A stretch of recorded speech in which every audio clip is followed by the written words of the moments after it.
नयाँ पुस्ताले नेतृत्व चाहिँ मलाई छोड भन्ने होइन, नेतृत्व लिने हो। नेतृत्व भनेको खास गरी कम्युनिस्ट पार्टीभित्र आफ्नो क्षमताद्वारा, योग्यताद्वारा आम कार्यकर्ताहरूको मन जित्ने संयोजनकारी भूमिकाद्वारा, आफ्नो त्यागद्वारा, तपस्याद्वारा प्राप्त गर्नुपर्ने चिज हो।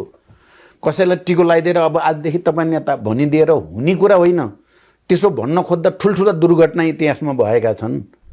त्यसकारण नयाँ पुस्ताले नेतृत्व चाहिँ मलाई छोड भन्ने होइन, नेतृत्व लिने हो। नयाँ पुस्ताले आफ्नो सक्रियताद्वारा, आफ्नो योग्यताद्वारा, आफ्नो संयोजनकारी क्षमताद्वारा सबैको मन जितिसकेपछि त बुढाहरू त स्वतः हटिहाल्छन् नि। किन कसलाई के लोभ हुन्छ र त्यहाँ।